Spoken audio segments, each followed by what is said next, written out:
Marcguehi is eyeing up a move to Liverpool, with Crystal Palace wanting one of the Reds' brightest prospects in return.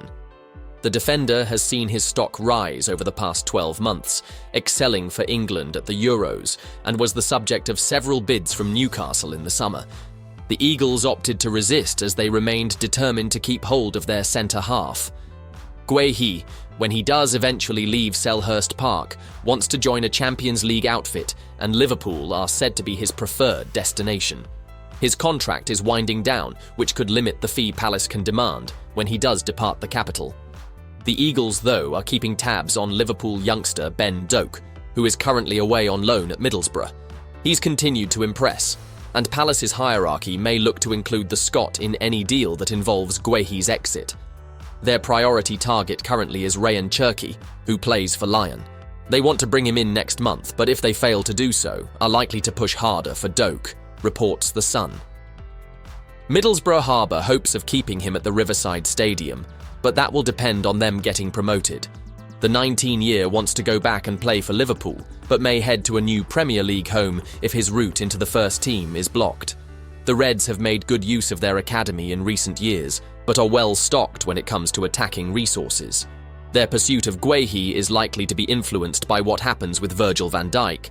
The defender has entered the final 6 months of his deal, but is tipped to extend his stay at Anfield. Alongside him, Joe Gomez and Ibrahima Konate are options.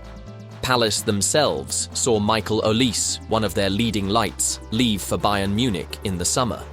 Oliver Glasner has several impressive individuals in his ranks, the likes of Guehi, Eberechi Eze, and Adam Wharton, and the Eagles will want to fend off interest in them. After Guehi remained at the club in the summer, he said, "Congratulations to our owners because they didn't give in. Thank you to Marc, he was always open with me. All the rumours didn't influence his performances.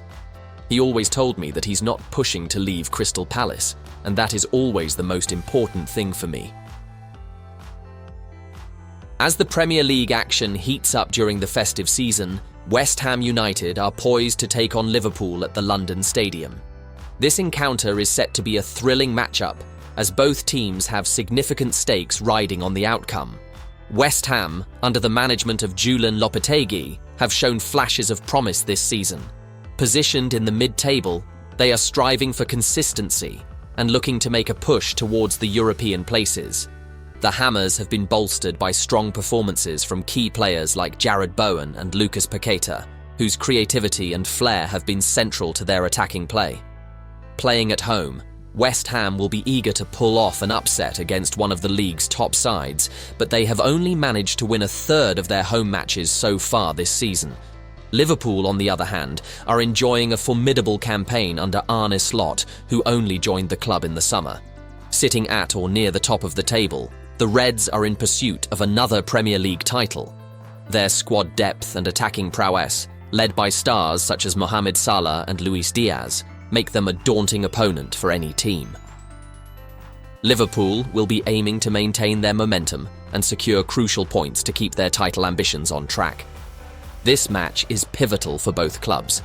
West Ham are keen to prove themselves against elite competition, while Liverpool are determined to solidify their position at the summit of English football. Fans can expect an intense and entertaining clash as these two teams battle it out in East London.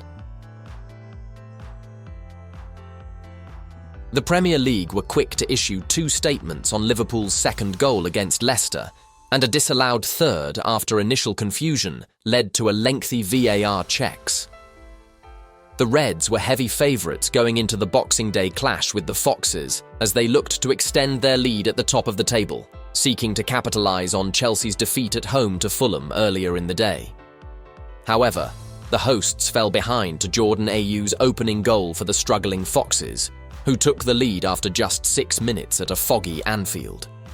Liverpool rallied though, and levelled through Cody Gakpo's fine strike just before half-time. It was just after the break that the Reds then took the lead through Curtis Jones, who slotted in from close range after being found by a centre from Alexis Mac Allister.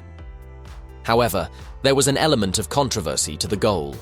It had initially appeared as though Mo Salah was in an offside position in the build-up, But after the positions of both the Egyptian and Virgil van Dijk were painstakingly scrutinised, the goal from Jones, who was clearly onside, stood. The Premier League said in a statement via their official Twitter X account, "The referee's call of goal was checked and confirmed by the VAR, as Salah was in an onside position in the build-up." That statement was also communicated to fans at Anfield on the scoreboard, which displayed the statement in full shortly after Jones's goal. There was more offside controversy to come shortly afterwards, and Gakpo fired the ball into the net from a Salah cross only for the flag to go up. After another extremely lengthy check and boos from the crowd, the initial offside decision against Darwin Núñez was upheld, and the decision stood. The Premier League said the referee's call of no goal was checked and confirmed by the VAR, as Núñez was in an offside position in the build-up. Anfield may have been shrouded in fog, but Liverpool have a clear gap at the top of the Premier League table. The Reds took advantage of Chelsea's defeat at home to Fulham to stretch their lead to 7 points at the top, but they did have to battle back from a goal down against a limited Leicester after Jordan Ayew opened the scoring inside 6 minutes. Cody Gakpo levelled with a fine strike on the stroke of half-time, before Curtis Jones put the Reds ahead with a close-range finish early in the second period. Mo Salah then rounded things off with his customary Anfield goal to ensure a happy Boxing Day for the hosts. Here are the main talking points. The fog had descended on Merseyside on Boxing Day afternoon, but any suggestions that there was a pitch inspection needed or that the game was ever in serious doubt were wide of the mark. The club were always confident that the game would go ahead, and frankly, they don't have anywhere to put it, should it have needed to be rearranged.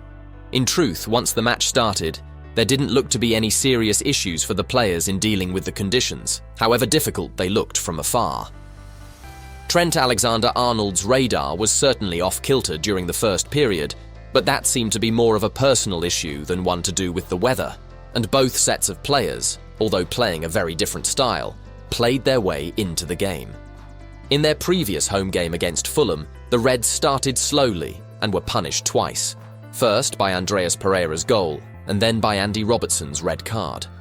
That was partly to do with the impressive play of the South West Londoners though, whereas here it was more of a self-inflicted wound. Liverpool were just too slow to react as Stephy Mavididi made his way down their right, and his ball across the box was allowed to reach Ayew, whose finish on the turn was impressive. The Foxes could scarcely believe it, but they hadn't really had to do much to score their goal. Liverpool had laboured. The Reds hadn't really been rattled by that Ayew opener, and instead they set about continuing trying to do what they had been even before the goal went in. The switch from Alexander-Arnold to Gakpo was on constantly, and it quickly looked as though hitting the Dutchman would be Liverpool's best route back into the game. It was a surprise that it took until first half stoppage time until the leveller came, but when it did, it was glorious from Gakpo, who has developed a trademark in cutting in from the right and firing at goal. This one was more precision than power and pace, and boy, it was needed. If you want to find the biggest difference between Arne Slot's Liverpool and Jurgen Klopp's, you need only look at midfield.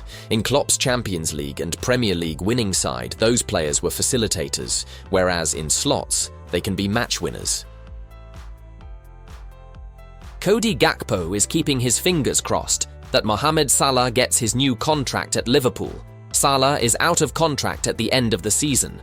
A new deal is yet to be agreed, and he has become increasingly outspoken on the lack of movement. The 32-year-old Egyptian hero is also able to sign a pre-contract agreement with overseas clubs from January.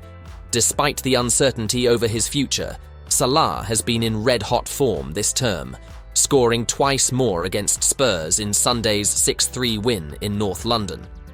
He has already notched 15 times in the Premier League this term, and is now into 4th place on Liverpool's list of all-time record scorers. And Dutch international Gakpo acknowledges, "It is special what we are all witnessing.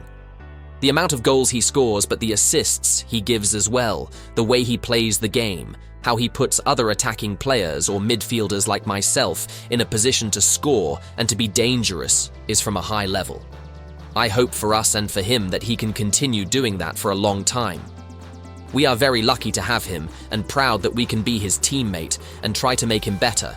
And he is trying to make us better as well. Gakpo himself is at something like his best, netting 9 goals this term, including 7 in his last 12. Arguably, it is the best period of his Anfield career since arriving on the back of an outstanding 2022 World Cup. I enjoy every minute I'm here, the 25-year-old said. It has been a fantastic 2 years for myself. A lot of things happened, obviously a lot of good moments, some less good moments, but a lot of things that I've learned. I'm very happy to be here at the club, hopefully for many more years. I think now we are in a good place as a team, and I'm very happy that I can contribute as well. Arneslot admitted he was not entirely happy with Liverpool's performance against Tottenham, despite seeing his side claim a 6-3 win. The Reds were utterly dominant against Ange Postecoglou's side, even if the scoreline suggests Spurs were in the game. Instead, the hosts never looked like winning, with Slot's men having gone 5-1 up. Late strikes from Dejan Kulusevski and Dominik Solanke saved Spurs some embarrassment. But even so, it was about as comfortable for Liverpool as you could imagine, though Slot was not overly impressed with his side. Instead, he took aim at a number of players for a dip in their performances after the hour mark. He insisted their decision to take their foot off the gas was not good enough, despite claiming all 3 points. For 60 minutes we did everything we had to do. We were comfortable and good with the ball. The main thing is we worked very, very hard, the Liverpool boss told Match of the Day. But then the same players with the same quality thought that 10 or 15 minutes of not working as hard was good enough. Tottenham have enough quality to score goals if you give them chances. You have to be on top of your game for the whole game, and we didn't do that. Liverpool are now 4 points clear at the top of the Premier League, with a game in hand over the rest of the top 10. But Slot has cautioned his side against getting carried away. It tells you we are a very good team. Still 3 games to go until halfway, but if you go here and play the game we did, then it shows we are a hard team to beat. If it was easy to win the league, then every team would do it, he told Sky Sports. The first 50 to 55 minutes is what you want, apart from the goal we conceded. 3-1 up, and then it ended up being 5-1. We thought it was enough, but Tottenham have far too much quality, and they're able to create and score. Against every team, there's an opportunity. If they go for man, which they did for the first goal, then it needs one player to outplay the other, and then you have an extra man. They have a very good idea about football. If you give them too much space, then they will hurt you. I like what Ange does. He is at a club where they don't win that much in the last 15 to 20 years. They should be one of the best players in the world, otherwise you don't play for Liverpool. Mo Salah got 2 goals and 2 assists. He played a very good game. With Trent, the focus might be on the great cross for the first goal, but playing against Son is not easy, but he did very well.